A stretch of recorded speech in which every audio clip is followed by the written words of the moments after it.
Hi there, it's Susan from SG Development Solutions.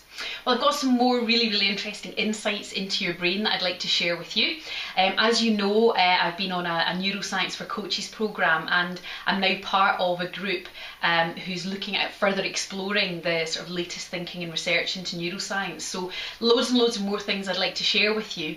And I really particularly want to share how understanding neuroscience is practical and what it can do for you, rather than just, oh, it's interesting to know, actually what you can do with your understanding of neuroscience. And so particularly in a kind of leadership situation, where if you happen to be leading people, how is it useful to know how your brain works? So what I'd like to share with you in this insight is something that will help you to understand aha moments a bit more.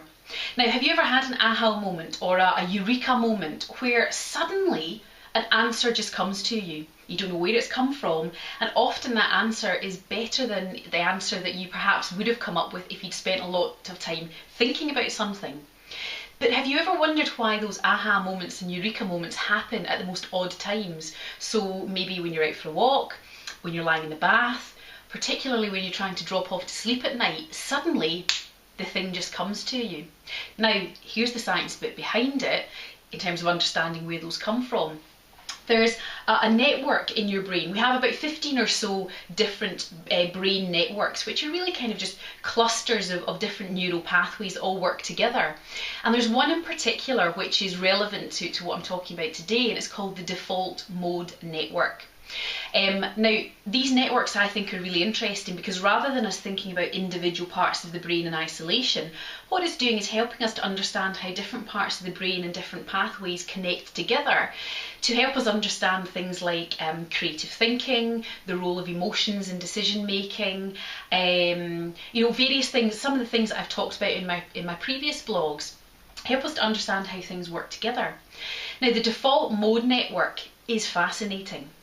Because you know how when you've tried to kind of clear your brain, clear your mind when you're trying to get to sleep at night, or if you've ever tried meditating, and if you focus on trying to think about nothing, you can't actually think about nothing? Well, the default mode network kind of in some ways helps us to understand that, because it's a fallacy that you can switch your brain off. Your brain is never truly at rest. You can be at rest, not physically doing anything. Do you know what? Your brain is still whirring away. This default mode network is whirring away in the background, and it's doing, amongst other things, it's doing a lot of organising for you. So all the learning you've had, experiences you've had, what it's doing is kind of filing them away into a nice, neat, organised sort of filing system, which is great because it means in the future, when you're trying to recall or remember some of that stuff, it's all nice and neat and ready for you to access. So it's doing all of that, but what it's also doing is creating connections and associations between what you're learning and what you already know. So it's a fallacy to think that you can completely switch your brain off, but what you can do is be at rest, not be focusing on doing something, so not engaging in a task, not engaging in thinking about things, but actually you can benefit from this default mode network. Companies such as Google now give their employees up to 20% of their time to just let their mind wander, to just have some thinking time. Now, that might seem a bit extravagant, but actually what that's doing is taking advantage of this default mode network. Because if your brain's whirring away in the background there, then maybe it's great to give it some more time and space to do that.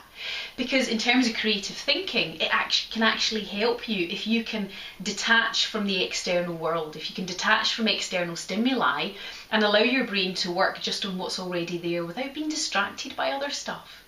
So letting your mind wander, allowing yourself to daydream, can actually help you to take advantage of what's already happening in your brain.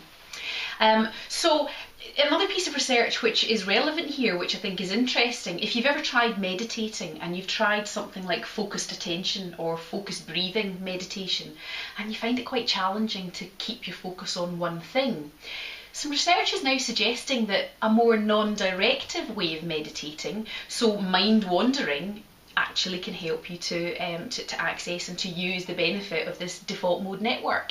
So rather than focusing on one thing, is just to be at rest and just watch where your mind goes. Just watch where it wanders. The trick is not to get fixated on a thought or an idea, it's just to let them come and go. And that's really allowing this network to really do its thing.